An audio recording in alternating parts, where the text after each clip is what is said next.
उनका। મહારાષ્ટ્રના ચીખલી શહેરના વતની 38 વર્ષીય શિવદાસ જયગુડે મુંબઈના ફૂટપાથ પર રમકડા વેચીને પોતાના ગુજરાન ચલાવતા હતા. જાન્યુઆરી મહિનાની શરૂઆતમાં કામ કરતા કરતા પડી ગયા હતા. તેઓ બેભાન હાલતમાં રોડની સાઈડ પર પડેલા હતા. એમને જમણા પગમાં ફ્રેક્ચર પણ થયું હતું. તેમની સ્થિતિ જોઈ ત્યાંની સેવાભાવી સંસ્થા જલારામ સેવા દ્વારા શિવદાસને ભરૂચ સ્થિત સેવાયજ્ઞ સમિતિના અનાથ ઘરડા ઘરમાં આશ્રય માટે મૂકી ગયા હતા. સેવાયજ્ઞ સમિતિના કાર્યકર હિમાંશુ પરીખે શિવદાસનું કાઉન્સેલિંગ કર્યું હતું. ત્યારે શિવદાસ માનસિક રીતે પરેશાન જણાતા અને પથારીમાંથી ઊભા થઈ શકવા અસમર્થ હતા. આથી શિવદાસને સિવિલ હોસ્પિટલમાં એડમિટ કરવામાં આવ્યા હતા અને શિવદાસનું ડાબા પગના ફ્રેક્ચરનું ઓપરેશન સફળતાપૂર્વક કરાયું હતું. ત્યારબાદ 3 મહિનાની સારવાર પછી શિવદાસ પગભર થઈ ગયા હતા અને હવે પરિવાર પાસે જઈ પોતાના પરિવારનું ગુજરાન ચલાવી શકવા સમર્થ છે. ત્યારે તેમનું પરિવાર સાથે મિલન કરાવવામાં આવ્યું હતું.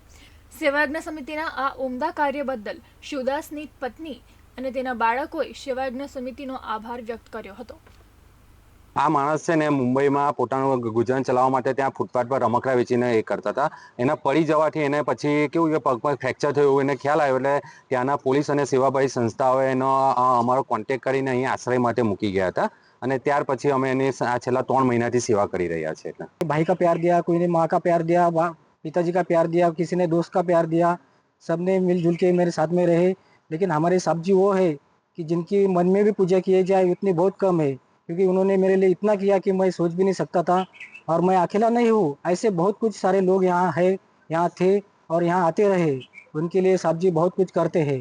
और ये संस्था, मैं तो संस्था का आभार मानता हूँ कि ये संस्था ऐसी चलती रहे और उसका कामकाज भी बढ़ता रहे और दोबारा जब मैं इधर आएगा तो इसका कामकाज डबल से होते रहे, ये मेरी भगवान से प्रार्थना हो.